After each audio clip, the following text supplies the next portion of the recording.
May nakita po tayong post coming from Zyren. Again, paki-follow po ang Facebook page na ito na mayroon pong 39,000 followers. And at the same time guys, paki-follow na rin po ang aking Facebook page na ang pangalan po ay Mega TV. So yun po. So bago ko sa inyo guys, or bago tayo magbigay ng reaction sa nakita po nating post ng Zyren, ay papanood ko po muna sa inyo yung ginawa po niyang content about nga po dito. Mas naging interesting, posible bang magkaroon ulit ng pelikula sina Bimbi Aquino at Raisa Maidison? 13 taon matapos ang 8th Little Bossings, muling nagkita ang dalawa sa 8 Bulaga para sa 21st birthday ni Raisa, at mabilis na bumalik ang dating natural nilang chemistry. Mas naging interesting ang reunion nang sabihin ni Bimbi na isa sa masasayang niyang alaala ang panahon nila noong bata pa sila at gusto niyang maibalik ang dati nilang friendship matapos silang mawala ng kontak. Maging ang kanilang bagong ima-epic tandem ay napansin ng fans at media, kaya lumakas ang usapan tungkol sa posibilidad ng mas marami pang proyekto. Pero sa ngayon, wala pang kumpirmadong bagong pelikula para sa kanilang dalawa. Ang malinaw ay may audience interest na at mayroon silang shared history bilang dating child stars.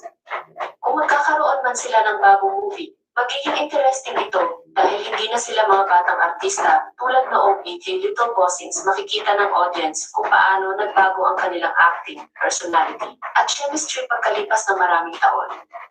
Kaya ang tanong ngayon ay hindi kung may pelikula na sila, kundi kung may producer na makakakita sa potensyal ng kanilang reunion.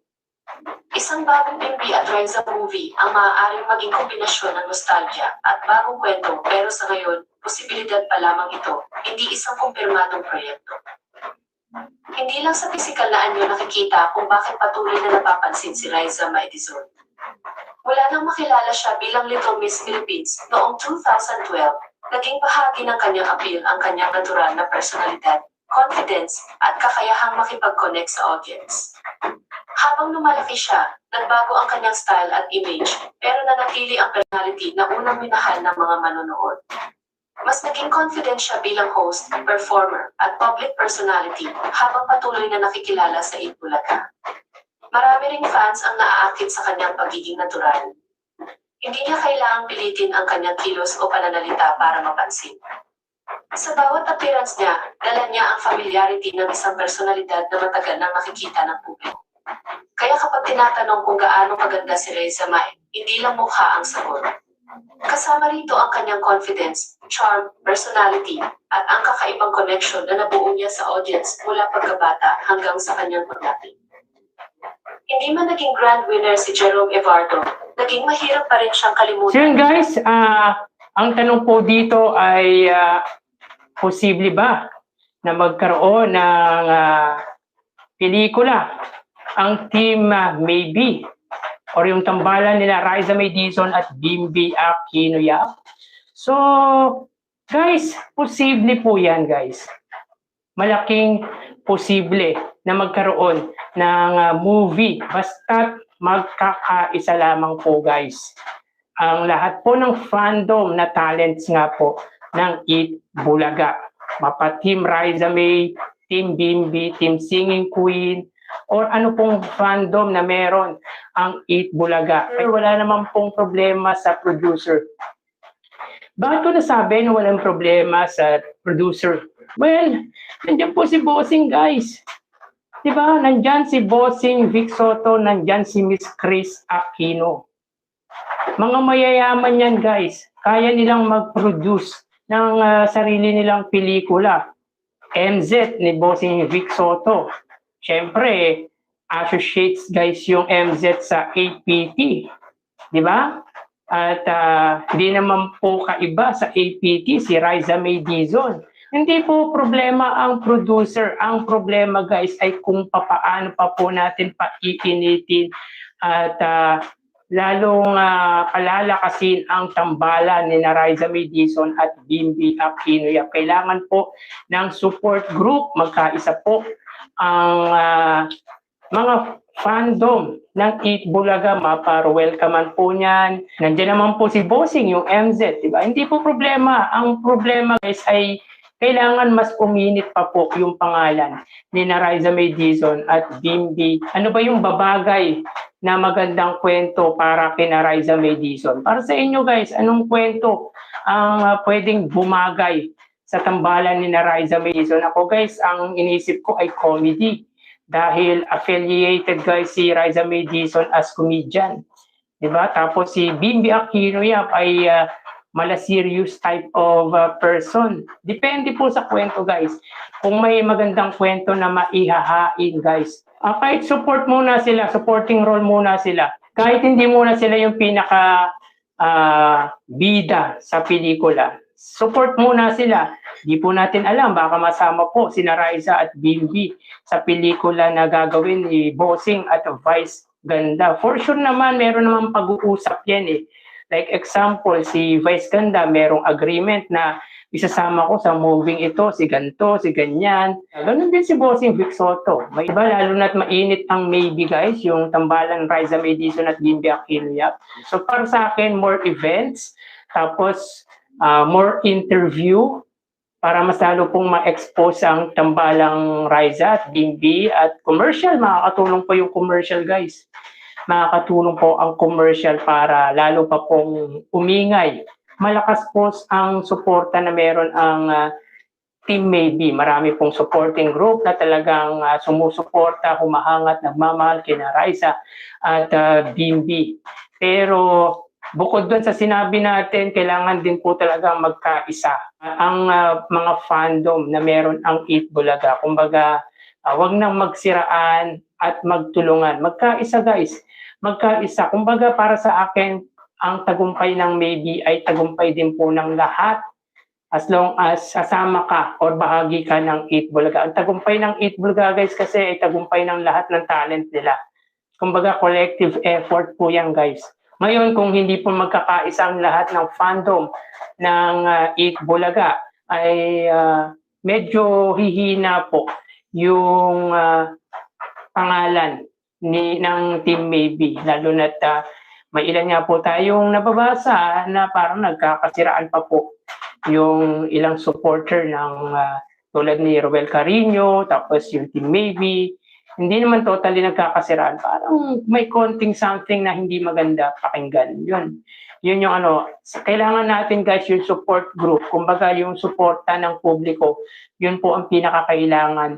Siyempre guys, ikaw bilang producer ka, kung hindi naman po ganun kaingay yung gagawin mo or ipoproduce mong artista, siyempre hindi mo gagawan ng ng movie, di ba? So kailangan talaga ng suporta ng bawat fandom na meron ang Eat Bulaga kasi sa kanila po magsisimula guys para lalo pong sumikat, lalo pa pong umingay ang pangalan nila Raisa May Dizon at Bimbi Aquino Yap. Pero kung ako ang tatanungin guys, posible magkaroon ng movie sina Raisa May Dizon? Posible naman po guys. Posible naman po. Since nagkaroon naman na po sila ng movie dati, 13 years ago, at nakita naman po natin na may chemistry naman po talaga sila. Pero dun guys ay bata pa po sila. Iba naman po ngayong medyo may edad na po sila. Ngayong nasa tamang edad na po sila. Siyempre, dito natin masusukat at makikita kung ano na po ba yung nangyari after a decade, di ba? Kung anong ang maibibigay, kung ano ang maibibigay nila sa kanilang manonood. So, posible guys, para sa akin, posible talaga na magkaroon ng movie sina Raisa May Dizon at Bimbi Aquino Yap sa tulong po nating mga sumusuporta sa kanila. Di ba?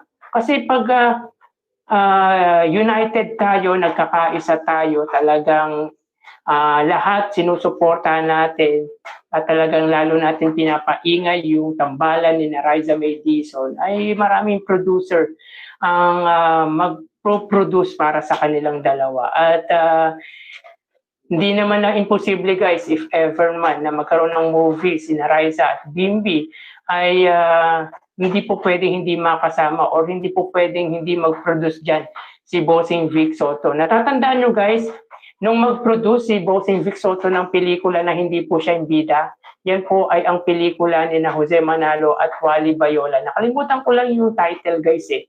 Nakalimutan ko lang yung title ng pelikula ni na Bossing Vic, ni na Jose Manalo at Wally Bayola. Pero pre-produce yun guys ni Bossing Vic Soto at APT.